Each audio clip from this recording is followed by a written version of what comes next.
திருமாவளவன் துரோகம் செய்கிறார், 2 சீட்டுக்காக திருமாவளவன் விலை போகிறார், திமுகவுடைய அடிமையா இருக்கிறாருன்னு சொல்லி நீலம் பண்பாட்டு மையத்தை சேர்ந்தவர்கள் சில பேர் எழுதுறாங்க. ரஞ்சித் தான் வந்து முதல் காரணம், ரஞ்சித் சொல்லிதான் எழுதுறாங்கன்னு நம்ம சொல்ல முடியுமா? ஸ்டாலின் அவர்களை ஒருமையில பேசினாங்க, மிகவும் ஆபாசமா கெட்ட வார்த்தையில. எவன் கொலை செஞ்சானோ அவனை கூட திட்டல. பின்னணியில ஆருத்ரா இருக்குன்னு எல்லாருமே சொல்றாங்க. ஆனா ரஞ்சித் மட்டும் ஏன் சொல்ல மாட்டேங்கிறாரு? முதல்வர் பேரை குறிப்பிடுறாரு, ஏன் அண்ணாமலை பேரை குறிப்பிட மாட்டேங்கிறாரு? தலித் ஒற்றுமைக்காக, தலித்துகளுடைய அரசியல் பிரதிநிதித்துவத்துக்காக பேசுறாரு. அப்படி பேசுறவர பின்னாடி பிஜேபி இருக்கு அப்படின்னு சொல்றது எந்த வகையில நியாயம்? அம்பேத்கரின் பிள்ளைகள் சொல்லிக்கிட்டு இவர் பேசுற நடவடிக்கைகள் எல்லாம் ஏத்துக்க முடியுமா? மாயாவதி அம்பேத்கருடைய பிள்ளைன்னு தான் சொல்லிட்டு இருக்காங்க. ஆனா மாயாவதி ஸ்டாண்ட் என்ன? சமூக நீதிக்கும் ஜனநாயகத்துக்கும் அம்பேத்கருக்கும் எதிராக செயல்படுறாரு ரஞ்சித். ஏன் இவ்வளவு கடுமையா சொல்றீங்க? பட்டியலின மக்கள் மட்டுமே ஒருங்கிணைங்கன்னு சொன்னா ரஞ்சித் வந்து இன்னொரு ராமதாஸா தான் இருக்கிறார். ராமதாஸ் அவர்கள் வந்து பாத்தீங்கன்னா பட்டியலின சமூகத்தை தவிர மற்ற பிற்படுத்த ஓபிசி பிசி மக்கள் எல்லாம் ஒருங்கிணைச்சாரோ அது மாதிரி இவர் வந்து பட்டியலின மக்கள் மட்டும் ஒருங்கிணைக்கிறேன்னு சொல்றது இது ராமதாஸுடைய ஸ்டைல் தானே. நாங்க வந்து திருமாவளவன் அவர்களுக்கு எதிரானவர்கள் அல்ல, நாங்க என்னைக்கும் திருமாவளவனை விட்டுவிட மாட்டோம். அகில இந்திய அளவுல சனாதனத்துக்கு எதிராக தலித் மக்கள் மிகப்பெரிய அளவுல திரண்டு நிக்கிறாங்கன்னா அதுக்கு திருமாவளவனுடைய பங்கு மிக முக்கியமான பங்கு. அப்படிப்பட்ட ஒரு தலைவரை வந்து நான் விட்டுவிட மாட்டேன்னா இவர் பிடிச்சதா அவர் இருக்கிறாரா? தலித் வந்து ஒரு இடத்துல வந்துட்டானே, தலித் வந்து அவனுடைய திறமையினால முன்னாடி வந்தான்னு சொல்ல மாட்டான், ஒன்னு கோட்டாவில் வந்தான்னு சொல்றான். எத்தவனே அவனுக்கு கோட்டாவால் தான் உள்ள வந்துட்டான் அப்படின்னு சொல்லுவான். ஒரு மேயர் ஒரு மாதிரி இருக்கிறாங்க. இங்க நீ டிஎம்கேல இருக்கிறதுனால மேயர் கிடையாதுமா, ரிசர்வேஷன் ரிசர்வேஷன் அப்படின்ற ஒரு வார்த்தையினால் நீங்கள் மேயராக்கப்பட்டிருக்கிறீர்கள். கயல்விழி செல்வராஜ், நீங்க வந்து ஏன் ஆதி திராவிட நலத்துறை அமைச்சரா மாறினீங்கன்றத நீங்க புரிஞ்சுக்கோங்க, ஓகேவா? ரிசர்வேஷன் தலித்துகள் முன்னாடி வந்துட்டா கோட்டால வந்துட்டாங்கன்னு சொல்றாங்க அப்படிங்கிற மாதிரி விஷயத்தை பதிவு பண்றாரு. ஆனா இவரே கடைசியில் என்ன சொல்லி பேசுறாருன்னா, நீ ரிசர்வேஷன்ல வந்திருக்க, இப்ப மற்றவங்களை குறை சொல்ற மாதிரி சொல்லிட்டு மீண்டும் இவரே அந்த மாதிரி பேசுறாரு. சென்னையை கட்டி ஆண்டவர் ஆம்ஸ்ட்ராங், மெட்ராஸை எங்களை மீறி ஆட்சி செஞ்சிட முடியாது. ஆம்ஸ்ட்ராங் ரவுடிங் திமுக காரங்க எழுதுறாங்க சொல்றாரு. ஆம்ஸ்ட்ராங் தான் கட்டி ஆண்டாருன்றாரு. அப்ப இவரு ஆம்ஸ்ட்ராங்.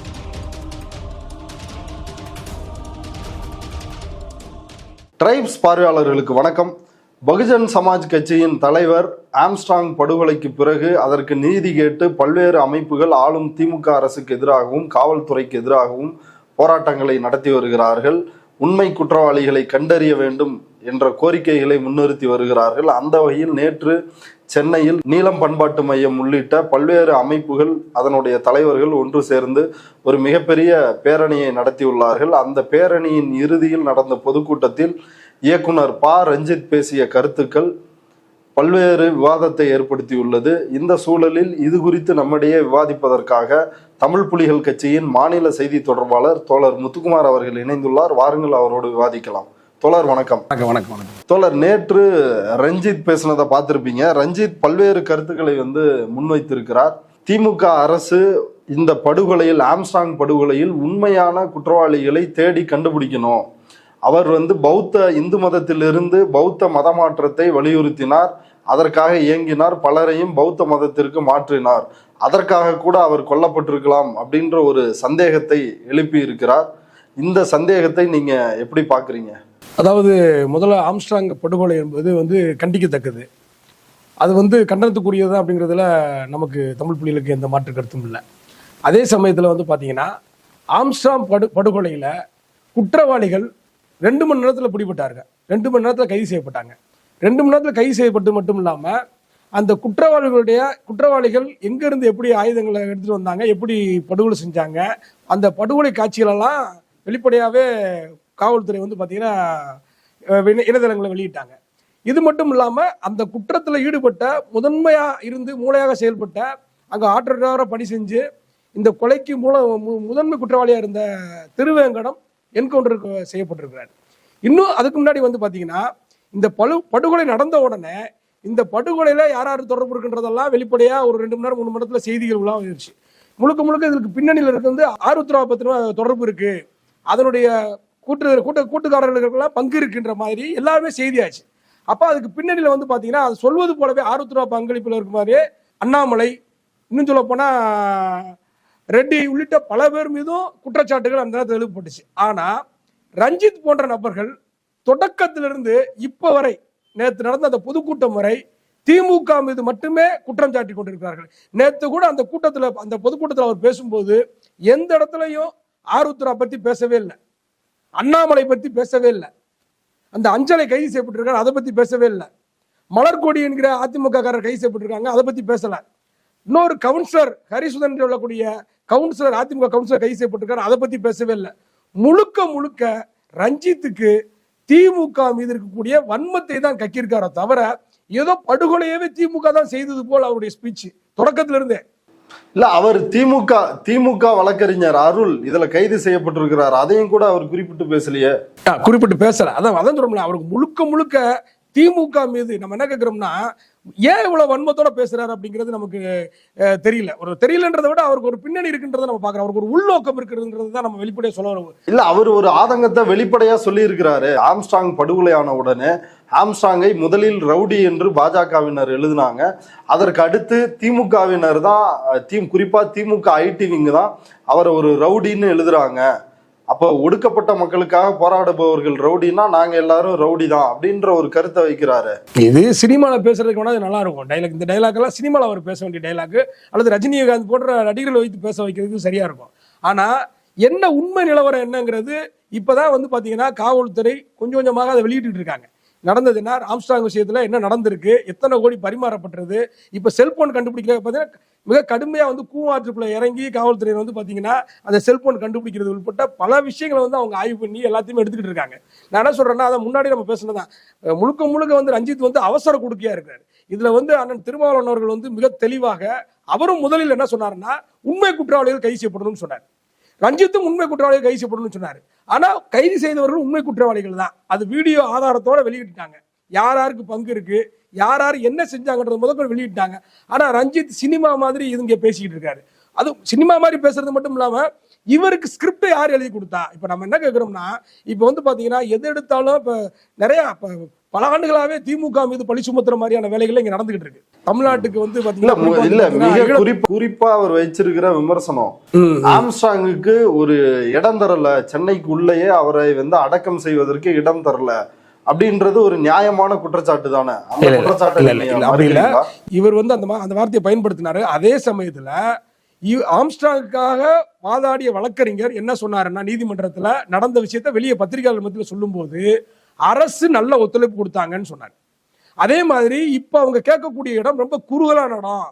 பிற்காலத்துல பாத்தீங்கன்னா அஞ்சலி செலுத்துவதற்கு ஒரு நெருக்கடி ஏற்படும் போது கத்ரா சம்பவமா ஒரு சம்பவங்கள் ஏற்பட்டு விடக்கூடாது என்பதற்காகத்தான் வேற இடம் மாற்று இடம் கேட்டாங்க. அரசு மாற்று இடம் கேட்டாங்க. அரசு முழு ஒத்துழைப்பு கொடுத்ததாக வழக்கறிஞர் சொல்றாரு.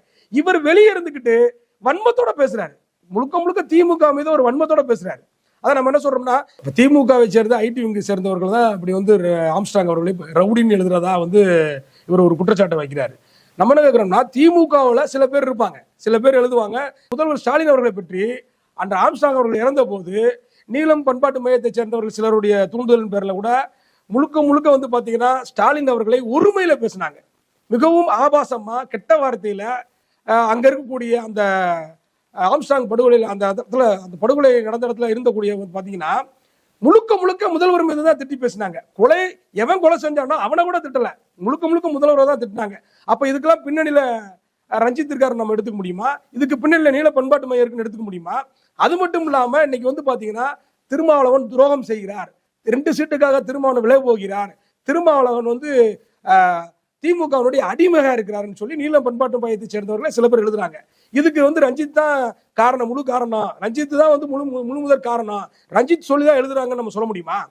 திமுகவை சேர்ந்த அனுதாபிகளோ அல்லது திமுகவை சேர்ந்தவர்களோ ரவுடின்னு எழுதியிருந்தா அதுக்கு திமுக தலைமை எப்படி பொறுப்பாக முடியும்? இதுக்கு ரஞ்சித் எப்படி பொறுப்பாக மாட்டாரோ அது மாதிரி அதுக்கு திமுக தலைமை எப்படி பொறுப்பாக முடியும்? அப்படி பொறுப்பாக முடியாது. ஆக இதுக்காக திமுக இருக்கிறதா? திமுக இருக்கக்கூடிய சில நபர்கள் பேரை குறிப்பிட்டே கூட சொல்லியிருக்கலாம், இந்த நேரம் இப்படி எல்லாம் எழுதுறாங்க அப்படின்னு பதிவு செய்யலாம். அதுக்காக திமுக தலைமை மீது ஏன் இவ்வளவு விமர்சனம், ஏன் இவ்வளவு வன்மம், ஏன் இவ்வளவு மோசமான அதான் சொல்றேன், கொலை செஞ்சவனை விட்டுட்டீங்க. இதுக்கு பின்னணியில ஆருத்ரா இருக்குன்னு எல்லாருமே சொல்றாங்க, எல்லா பத்திரிகையாளர்கள் சொல்றாங்க, எல்லா ஊடகவியலாளர் சொல்றாங்க. ஆனா ரஞ்சித் மட்டும் ஏன் சொல்ல மாட்டேங்கிறாரு? முதல்வர் பேரை குறிப்பிடுறாரு, ஏன் அண்ணாமலை பேரை குறிப்பிட மாட்டேங்கிறாரு? ஏன் ஆருத்ரா சம்பந்தமா பேச மாட்டேங்கிறாரு? உண்மை குற்றவாளிகளை கண்டுபிடிங்க, உண்மை குற்றவாளிகளை கண்டுபிடிங்கன்றாருல. நம்ம என்ன கேட்கிறோம்? இப்ப காவல்துறை ஒரு குறிப்பிட்ட நபர்களை கண்டுபிடிச்சிருக்கு, 8 பேருக்கு மேல கைது செஞ்சிருக்கு. அந்த 8 பேர் கொடுத்த வாக்குமூலத்துக்கு மூலம் பலரையும் கைது செஞ்சுட்டு இருக்காங்க. இப்ப தொடர்ச்சியா கைது பண்ணிட்டு இருக்காங்க. இன்னும் சில பேர் கைது செய்யப்படலாம். இதுக்கு முன்னாடி இவருக்கு என்ன அவசரம்? நம்ம என்ன கேட்கிறோம், இவருக்கு என்ன அவசரம்ன்றத நம்மளுடைய கேள்வி. முழுக்க முழுக்க இவர் வந்து பாத்தீங்கன்னா திமுக மீது வன்மத்தோட பேசுறதுதான் வெளிப்படையா தெரியுது. இவருடைய ஸ்பீச் முழுக்க முழுக்க நிறைய வன்மத்தோட இருக்காரு அப்படிங்கறத.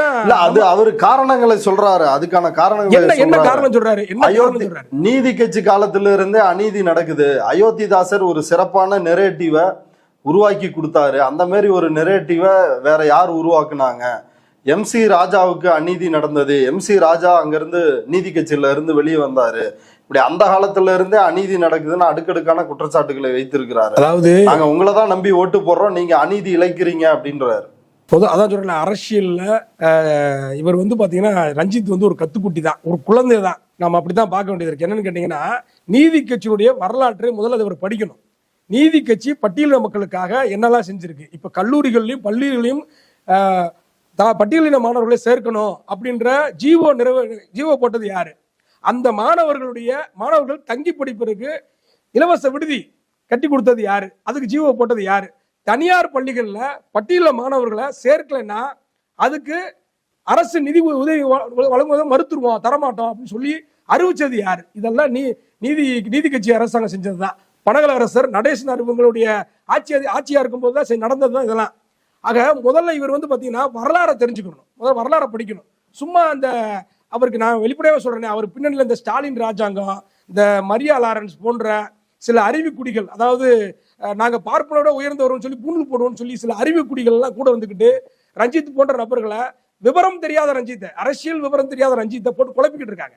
ஏதோ ஒரு பின்னணி இருக்கு. இவர் சொல்றாரு எனக்கு வந்து பிஜேபி பின்னணி இல்லைன்றாரு. ஆனா இவருடைய வேலை, இவருடைய ஸ்பீச், இவருடைய பேச்சு முழுக்க வந்து பாத்தீங்கன்னா பிஜேபிக்கு ஆதரவான நிலையை தான் மாறிக்கிட்டு இருக்கு தமிழ்நாட்டுல. திமுக அவர் வந்து தலித் மக்களுடைய உரிமைக்காக, தலித் ஒற்றுமைக்காக, தலித்துகளுடைய அரசியல் பிரதிநிதித்துவத்துக்காக பேசுறாரு. அப்படி பேசுறவரை பின்னாடி பிஜேபி இருக்கு அப்படின்னு சொல்றது எந்த வகையில நியாயம்? அதுக்கு அவர் தானே திரும்ப திரும்ப பதில் சொல்றாரு, நாங்க அம்பேத்கரின் பிள்ளைகள் அப்படின்னு பதில் சொல்றாரு.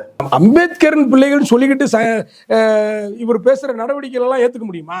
இப்ப மாயாவதி அம்பேத்கருடைய பிள்ளைன்னு தான் சொல்லிட்டு இருக்காங்க. ஆனா மாயாவதி ஸ்டாண்ட் என்ன? முழுக்க மாயாவதி பிஜேபிக்கு ஆதரவான நிலைக்கு என்னைக்கோ மாறிட்டாங்க. இன்னும் வெளிப்படையா சொல்லணும்னா, தன்னுடைய மருமகனை வந்து இன்னைக்கு நாடாளுமன்ற தேர்தல் வந்து பிரச்சார நபராக அறிவிச்சாங்க. அவர் தான் வந்து நட்சத்திர பிரச்சாரம் அறிவிச்சாங்க. ஆனா முழுக்க அவருடைய ஸ்பீச் வந்து பாத்தீங்கன்னா பிஜேபிக்கு எதிராக இருந்த உடனடியாக அவரை ஸ்டாப் பண்ணிட்டு தேர்தலுக்கு பிறகு மறுபடியும் அவரை அறிவிக்கிறாங்க. அப்ப இதுக்கெல்லாம் என்ன காரணம்? அவரும் அம்பேத்கரை வந்து தலைவர் தான் சொல்றாரு, நானும் பட்டியல் மக்களுக்காக உழைக்கிறேன்னு தான் மாயாவதி சொல்றாங்க. ஆனா மாயாவதி ஸ்டாண்ட் எப்படி இருக்கு? இன்னைக்கு பிஜேபிக்கு ஆதரவா தான் இருக்கு. ரஞ்சித்தையும் நான் அப்படிதான் சந்தேகப்பட வேண்டியதா இருக்கு. ஏன்னா ரஞ்சித் வந்து பாத்தீங்கன்னா இன்னைக்கு வந்து நீதி கட்சி 1923 பட்டியலின மாணவர்களுக்கு அரசு விடுதியா இருக்கட்டும், அவர்கள் படிக்கிறதுக்கான அனைத்து செலவுகளையும் அயோத்திதாசரை MC ராஜாவை குறிப்பிடுறாரு. அதுக்கு உங்கள்கிட்ட ஏதாவது நம்ம என்ன சொல்றோம்னா, அயோத்திதாச பண்டிதர் மீது கூட விமர்சனம் இருக்கு. அயோத்திதாச பண்டிதர் வந்து பட்டியலின மக்களை ஒருங்கிணைச்சு செயல்பட்டாரா அப்படிங்கிறதுக்கெல்லாம் இருக்கு சில எவிடன்கள், ஒரு சில ஆதாரங்கள் இருந்தால் கூட, ஆதி திராவிடர் என்று அவர் அழைக்க சொல்லியிருந்தால் கூட, பிஎல்ல சக்கிலர்கள்லாம் எங்களோட இணைக்க கூடாதுன்னு சொல்லலாம் சில பதிவுகள்லாம் அவர் பண்ணியிருக்கிறாரு. சரிங்களா?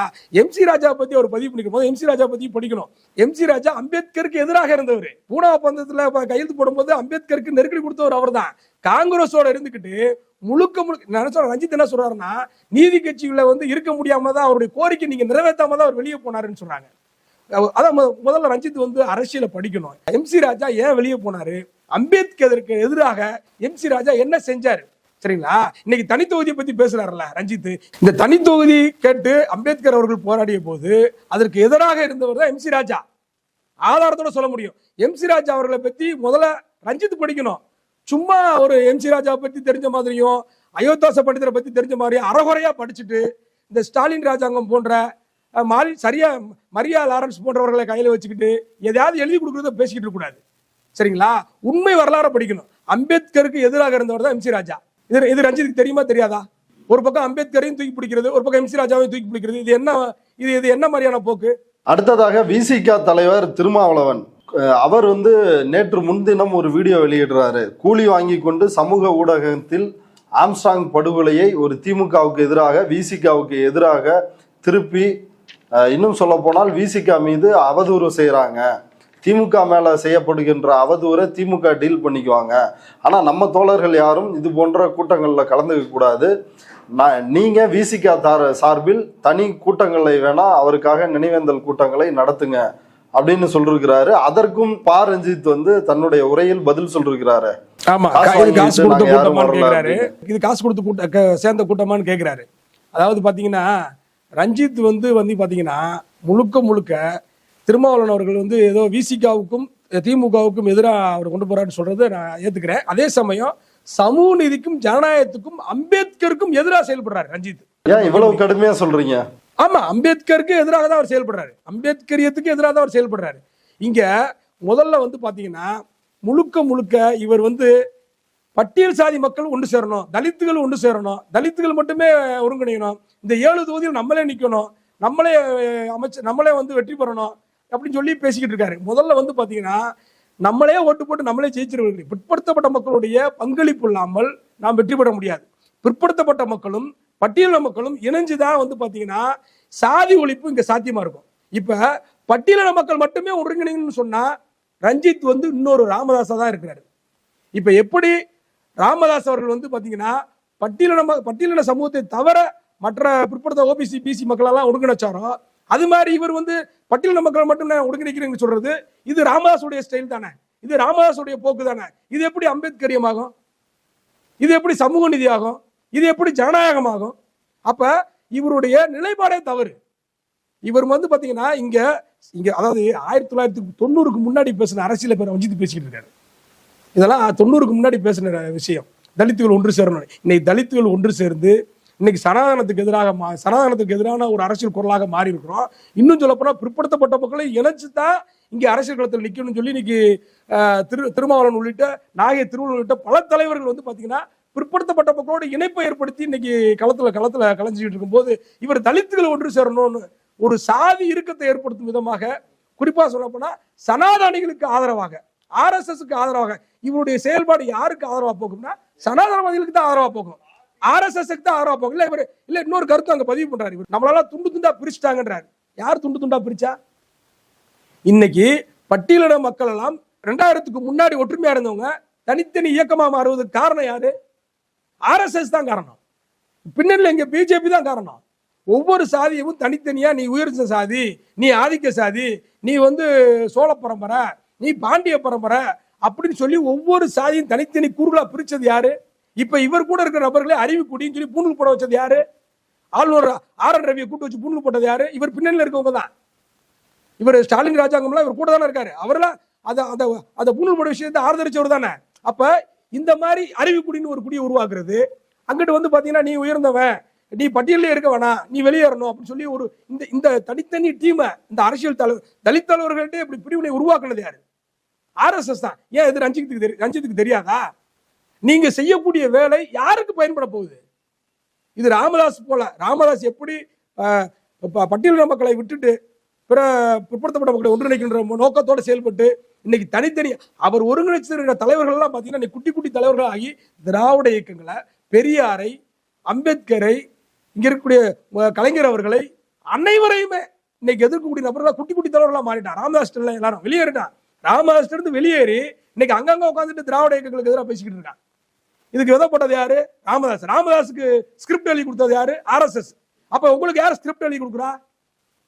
நான் வெளிப்படையா கேட்கிறேன் ரஞ்சித், ஏன் நீங்க உங்களுடைய செயல்பாடு RSSக்கு ஆதரவா போயிடும்? நீங்க நல்லா ஆய்வு பண்ணுங்க. உங்களுடைய நடவடிக்கை முழுக்க அம்பேத்கரிய நீங்க ஜெய்பீம் கத்துறீங்க, அம்பேத்கரியத்துக்கு எதிராக மாறிவிடும். உங்களுடைய நடவடிக்கை அம்பேத்கருக்கு எதிராக மாறிவிடும். இன்னைக்கு நீங்க திருமாவளவன் போன்ற தலைவர்கள் மிகப்பெரிய ஒரு மாற்றத்தை இங்க ஏற்படுத்தியிருக்காங்க. இன்னைக்கு பிற்படுத்தப்பட்ட மக்களும் பட்டியல மக்களும் இணைஞ்சு பணி செய்யக்கூடிய, இன்னைக்கு இன்னும் சொல்ல போனா விடுதலை சிறுத்தை கட்சியில பொது தொகுதி வாங்கி பிற்படுத்தப்பட்ட மக்களை ஒரு சட்டமன்ற உறுப்பினர் ஆக்கியிருக்காங்க, ஒரு இஸ்லாமிய சட்டமன்ற உறுப்பினர் ஆக்கியிருக்காங்க. எல்லாரும் ஒருங்கிணைஞ்சு எதிரி RSS தான், சனாதனம் தான் போய்கிட்டு இருக்கும் போது மீண்டும் 1990களுக்கு போன அரசியலை திரும்ப கொண்டு வர வேண்டிய அவசியம் என்ன? இதெல்லாம் ஓல்டு ஸ்டைலுங்க. இது ஓல்டு, இது பழைய அரசியல். இதுல இருந்து மாறி வந்துட்டோம், மீண்டும் பழைய நிலை கொண்டு போயிட்டு இருக்காரு. இப்ப அடுத்த கேள்வி என்னன்னா, நாங்க இதுக்கு நீதி கேட்டு நாங்க போராட்டம் நடத்துவோம் அப்படின்னா எங்க வீட்டுல இருக்கிற எங்க அண்ணன்களையே எடுத்துட்டு வந்து எங்களுக்கு எதிராக பேச வைக்கிறாங்க, எங்களுக்கு எதிராக நிறுத்துறாங்க. நாங்க வந்து திருமாவளவன் அவர்களுக்கு எதிரானவர்கள் அல்ல, நாங்க வந்து திருமாவளவனை வந்து ஆதரிக்கிறோம், நாங்க என்னைக்கும் திருமாவளவனை விட்டு விட மாட்டோம் அப்படின்னு ஒரு குரல் எழுப்பி இருக்கிறாரு.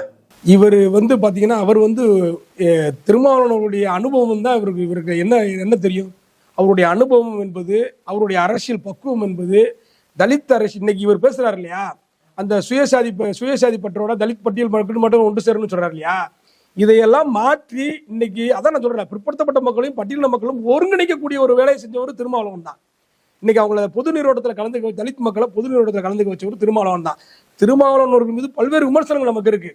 அருந்தீர் உள்ளிடத்திலிருந்து அழகேந்திர படுகொலை வரைக்கும் பல்வேறு விமர்சனங்கள் இருக்கு. ஆனா நாங்க RSS காரன்ட்ட விட்டு தந்துட முடியாது, இப்ப புதிய சங்கிகளா மாறக்கூடிய நபர்கிட்ட விட்டு தந்துட முடியாது, திருமாவளவர்களை விட்டு தந்துட முடியாது. ஏன்னா இன்னைக்கு வந்து தமிழ்நாட்டுல தலித் அரசியல இன்னும் சொல்ல போனா அகில இந்திய அளவுல இன்னைக்கு தமிழ்நாடு தான் வந்து பாத்தீங்கன்னா சனாதனத்துக்கு எதிராக தலித் மக்கள் மிகப்பெரிய அளவுல திரண்டு நிக்கிறாங்கன்னா, பல்வேறு இயக்கங்களா இருந்தா கூட சனாதனத்துக்கு எதிராக நிக்கிறாங்கன்னா அதுக்கு திருமாவளவனுடைய பங்கு மிக முக்கியமான பங்கு. அதை மறுக்க முடியுமா? அப்படிப்பட்ட ஒரு தலைவரை வந்து நான் விட்டு விட மாட்டேன்னா இவர் பிடிச்சிதான் அவர் இருக்கிறாரா? அவர் ரஜினிகாந்த் நினைச்சார் போல திருமாவளவனை. ரஜினிகாந்த் வேணா இவர் தூக்கி பிடிச்சிக்கலாம், திருமாவளவனை இவர் தூக்கி பிடிக்க வேண்டிய அவசியம் இல்லை. இதெல்லாம் இப்ப இப்படிதான் தொடக்கத்துல இப்படிதான் பேசுவாங்க, நாங்கள் திருமாவளவனை விட்டு விட மாட்டோம்னு சொல்லுவாங்க. அப்புறம் இன்னும் கொஞ்ச நாள் கழிச்சு என்ன சொல்லுவாங்கன்னா, நான் எவ்வளவுதான் முயற்சி பண்ணாலும் அண்ணன் திருமாவளவன் வந்து இன்னும் திமுக அடிமையா இருக்கிறாரு, எனவே திருமாவளவன் நம்ம அம்பலப்படுத்த வேண்டும்னு சொல்லி அடுத்த கடத்துக்கு வருவாங்க. இதெல்லாம் ஸ்கிரிப்ட் வேற இடத்துல இருந்து வருது. எனவே நம்ம வந்து முழுக்க ரஞ்சித்தோட நிலைப்பாடை நம்ம எப்படி யாரோட ஒப்பிட்டு பாக்குறோம்னா, இன்னைக்கு வந்து பாத்தீங்கன்னா ஈழம் விவகாரத்துல கலைஞர் அவர்கள் முழுக்க போராளி குழுக்கள், அது விடுதலை புலிகள் இருக்கிறது பல்வேறு போராளி குழுக்களை ஒருங்கிணைக்க முயற்சி பண்ணாரு. அவர் ஒருங்கிணைக்கிறதுக்கு முயற்சி பண்ணி ஒருங்கிணைக்கிறதுக்கான கூட்டத்தெல்லாம் நடத்தியிருக்காரு. அது மட்டும் இல்ல, ஈழ பிரச்சனைக்காகவே 2 முறை ஆட்சி கலைப்பு நடந்திருக்கு, திமுக ஆட்சி கலைக்கப்பட்டிருக்கு. இன்னும் சொல்ல போனா தமிழ் வழியில படிச்சவனுக்கு வேலை வாய்ப்புல முன்னுரிமை கொடுத்திருக்காரு. அது மட்டும் இல்ல, சினிமா படங்கள்ல தமிழ் பெயர் வச்சோம்னா அதுக்கு வரி விலக்கு விலக்கப்பட்டிருக்கு. தமிழ்ச்செல்வன் இறந்ததுக்கு இரங்கல் எழுதினவர் கலைஞர் அவர்கள் தான். இன்னும் சொல்ல போனா ஈழத்துல இந்திய அமைதிப்படை மிக மோசமான தாக்குதல் நடத்தி வரும்போது அதை வரவேற்க மறுத்தவர் கலைஞர் தான். இந்த வரலாறையெல்லாம் மறைச்சு கலைஞர் ஒரு துரோகி என்று சீமான் வந்து இன்னைக்கு அரசியல் தெரியாத இளைஞர்கிட்ட எப்படி ஏமாத்தி பொய் சொல்லிக்கிட்டு இருக்கிறாரோ, அதே போலதான் ரஞ்சித்தும் திமுகவும் நீதி கட்சியும் தமிழ்நாட்டிற்கு குறிப்பா பட்டியல் மக்களுக்கு பிற்படுத்தப்பட்ட மக்களுக்கு செய்ததெல்லாம் மறைத்து விட்டு மிக மோசமாக தமிழ்நாட்டு மக்களிடம் ரஞ்சித் ஒரு சீமானை போல ஒரு அரசியல் வந்து முன்னெடுக்கிறார். சீமானை போல திமுக வந்து தமிழ்நாட்டு மக்களுக்கு குறிப்பா பட்டியல் மக்களுக்கு எதிராக நிறுத்த முயற்சிக்கிறார். இன்னைக்கு வந்து 16% இடஒதுக்கீடு 18% இடஒதுக்கீடு மாறினதுக்கு காரணம் கலைஞர் தான். பட்டியல் மக்கள் இருக்கக்கூடிய பழங்குடிகளுக்கு 1% இடஒதுக்கீடு தனியா பிரிச்சு கொடுத்தது கலைஞர் தான். பட்டியலின மக்கள்லயே அருந்ததிற்கு உண்மையாகவே இடஒதுக்கீடு சரியா பகிர்ந்தளிக்கப்படலன்றதை தெரிஞ்சுக்கிட்டு 2009 இடஒதுக்கீடு பிரிச்சு கொடுத்தவர் கலைஞர் தான். இஸ்லாமியர்களாக இருக்கட்டும் அவர்களுக்கு 3.5% இடஒதுக்கீடு கொடுத்தது கலைஞர் தான். இங்க இடஒதுக்கீட்டுல முழுக்க பட்டியல மக்களுக்கும் சரி பிற்படுத்தப்பட்டவர்களுக்கும் சரி எல்லா அரசியல்காரங்களையும் இடஒதுக்கீடு மூலமாக அந்த மக்களுடைய வாழ்நிலையை உயர்த்தியவர், கல்வியிலும் சரி பொருளாதாரம் வாழ்நிலையை உயர்த்தியவர் திமுக தான், கலைஞர் தான். அப்படிப்பட்ட ஒரு கட்சியை எதிராக நிறுத்த வேண்டிய அவசியம் என்ன? எப்படி சீமான் பொய் சொல்லி அரசியல் செய்கிறாரோ அதுபோல் ரஞ்சித்தும் பொய் சொல்லி அரசியல் செய்ய வேண்டிய தேவை என்ன இருக்கு? அப்ப சீமானுக்கு ஸ்கிரிப்ட் எங்க இருந்து வருதுன்னு எங்களுக்கு தெரியும், உங்களுக்கு ஸ்கிரிப்ட் எங்க இருந்து வருது? ஏன் இந்த வேலை செய்றீங்க? அடுத்ததாக மிக முக்கியமான ஒரு கேள்வியை ரஞ்சித் வந்து எழுப்பி இருக்கிறாரு. சென்னையினுடைய மேயர் பிரியாராஜன், அதே போல ஆதி திராவிடர் நலத்துறை அமைச்சராக இருக்கக்கூடிய கயல்விழி செல்வராஜ், நீங்களாம் எப்படி இந்த பொறுப்புக்கு வந்தீங்க? ரிசர்வேஷனால தானே வந்திருக்கிறீங்க, நீங்க ஏன் ஆம்ஸ்ட்ராங்கினுடைய படுகொலைக்கு வரவில்லை, அந்த சாவுக்கு ஏன் வந்து பார்க்கல அப்படின்ற முக்கியமான கேள்வி எழுப்பி இருக்கிறாரு. தலித் வந்து ஒரு இடத்துல வந்துட்டானே, தலித் வந்து அவனுடைய திறமையினால முன்னாடி வந்தான்னு சொல்ல மாட்டான், ஒன்னு கோட்டாவில் வந்தான்னு சொல்றான், எத்தவனே அவனுக்கு கோட்டாவால தான் உள்ள வந்துட்டான் அப்படின்னு சொல்றான். ஒரு மேயர் ஒரு மாதிரி இருக்கிறாங்க. இங்க நீ டிஎன்கேல இருக்கிறதுனால மேயர் கிடையாதுமா, ரிசர்வேஷன் அப்படின்ற ஒரு வார்த்தையினால் நீங்கள் மேயராக்கப்பட்டிருக்கிறீர்கள். கயல்விழி செல்வராஜ், நீங்க வந்து ஏன் ஆதி திராவிட நலத்துறை அமைச்சரா மாறினீங்கன்றத நீங்க புரிஞ்சுக்கோங்க, ஓகேவா? ரிசர்வேஷன் அதாவது நேற்று நடந்த பொதுக்கூட்டத்திலேயே அவர் 2 விஷயத்த பேசுறாரு. தலித்துகள் முன்னாடி வந்துட்டா கோட்டால வந்துட்டாங்கன்னு சொல்றாங்க அப்படிங்கிற மாதிரி விஷயத்த பதிவு பண்றாரு. ஆனா இவரே கடைசியில் என்ன சொல்லி பேசுறாருன்னா, நீ ரிசர்வேஷன்ல வந்திருக்க, நீ ரிசர்வேஷனாலதான் வந்திருக்க அப்படிங்கிறத இவரே குத்தி காட்டுறாரு. இப்ப மற்றவங்களை குறை சொல்ற மாதிரி சொல்லிட்டு மீண்டும் இவரே அந்த மாதிரி பேசுறாரு. அப்ப இவர் வந்து பாத்தீங்கன்னா இன்னும் சொல்ல போனா நிதானம் இல்லாம பேசிக்கிட்டு இருக்காருன்னு தான் நடத்தானா. இவர் படத்தை பார்த்துட்டு விசில் அடிக்கிற மாதிரி இவரும் இப்ப எமோஷனல்ல இந்த விஷயத்துல ஒரு விசில் அடிக்கிறவன மாதிரி தான் இவர் படத்தை பார்த்து விசில் அடிக்கிற மாதிரி தான் அவருடைய ஸ்பீச்சுகள் இருக்கு. அப்ப கோட்டால வந்தவங்க இழிவுபடுத்துறது நீயும் தான் அப்படி இழிவுபடுத்துற, நீ ரிசர்வேஷன்ல தான் வந்துன்றது சொல்றதுக்கு அர்த்தம் என்ன? அப்ப இது இழிவுபடுத்துறது இல்லையா? முழுக்க முழுக்க ரஞ்சித் உணர்ச்சி வசப்பட்டிருக்கார தவிர நிதானம் இழந்து பேசிக்கிட்டு இருக்காரு. அவர்கிட்ட முழுக்க முழுக்க ஒரு நிதானமான அரசியலே கிடையாது. ஸ்கிரிப்ட் அதான் சொல்றேன், நம்ம முழுக்க மீண்டும் சொல்றோம், ஸ்கிரிப்ட் வெளியே இருந்து வருது இவருக்கு. இப்ப இறுதியாக அவர் முக்கியமா சொன்ன விஷயம், சென்னையை கட்டி ஆண்டவர் ஆம்ஸ்ட்ராங், அவரை மீறி ஒரு விஷயம் வந்து சென்னையில நடந்துராது அப்படின்னு சொன்னாரு. ஆம்ஸ்ட்ராங் இல்ல அப்படின்னு நினைச்சு யாரும் நினைச்சிட வேணாம், மெட்ராஸை எங்களை மீறி ஆட்சி செஞ்சிட முடியாது, 40% தலித்துகள் சென்னையில இருக்கிறாங்க அப்படின்னு ஒரு விஷயத்த குறிப்பிட்டிருக்கிறாரு. நீங்க என்ன கருதுறீங்க? ஆம்ஸ்ட்ராங்க ரவுடின்னு திமுக காரங்க எழுதுறாங்க, பாஜகக்காரங்க எழுதுறாங்கன்னு சொல்றாரு. ஆம்ஸ்ட்ராங் தான் கட்டி ஆண்டாருன்றாரு. அப்ப இவர் ஆம்ஸ்ட்ராங்க ரவுடின்னு சொல்றாரா மறைமுகமா? இவர் எந்த அர்த்தத்துல சொல்றாரு? கட்டி ஆண்டாருன்றதுக்கு பொருள் என்ன? எப்படி கட்டி ஆண்டார்? என்ன அதிகாரம்? எப்படி அவர்கிட்ட அதிகாரம் இருந்தது? அப்ப திமுக காரங்க ரவுடின்னு சொன்னாங்கன்னு சொல்லிட்டு இவர் இப்படி கட்டி ஆண்டாருன்னா எந்த அடிப்படையில் கட்டி ஆண்டாரு? அப்ப இவரே என்ன சொல்றாரு ஆம்ஸ்ட்ராங்கை பத்தி? இவர் என்ன சொல்றாரு? முதல்ல நிதானமா பேசணுங்க. இவர் இவர் பேசுறதுல இவர் பேசுறதுல முன்னுக்கு பின் முரணா தான் இருக்கு, முரண்பாடு நிறைந்த பேச்சா தான் இருக்கு இவருடைய பேச்சு. கட்டி ஆண்டாருன்னா என்ன அர்த்தம்? நாங்க ஒரு காலத்துல ஆதிக்கம் பண்ணணும்னு சொல்லி ஆதிக்க சாதி, நாங்களாம் ஆண்ட சாதி, ஆதிக்காத சாதின்னு சொன்னதுக்கு நிகரால இருக்கு இப்படி பேசுறது. அப்ப ஆம்ஸ்ட்ராங்க இவர் என்ன சொல்ல வராரு? ஆம்ஸ்ட்ராங் சென்னையவே மிரட்டி வச்சிருந்தாருன்னு சொல்ல வராரா? இல்ல எப்படி சொல்ல வராரு? அப்படிதான் இவருடைய அப்படிதான் பொருள் புரிஞ்சுக்க முடியுது. கட்டி ஆண்டாருன்னா என்ன அர்த்தம்? படிக்க வைத்தாரு, மாணவர்களுடைய சேவை செய்தாரு, அப்படி பேசாம கட்டி ஆண்டாருன்னா என்ன அர்த்தம்? என்ன அர்த்தம் இது? முழுக்க முழுக்க அவர் பேசுறது ஆம்ஸ்ட்ராங்கை இழிவுபடுத்தும் விதமா இருக்குன்றதா இந்த பாயிண்ட் வந்து ஆம்ஸ்ட்ராங்கை இழிவுபடுத்தும் விதமா இருக்கு. ஓகே தோழர், இவ்வளவு நேரம் நம்முடைய ட்ரைப்ஸ் பார்வையாளர்களுக்காக நேரத்தை ஒதுக்கி உங்களுடைய கருத்துக்களை பகிர்ந்துட்டதுக்கு மிக்க நன்றி. நன்றி.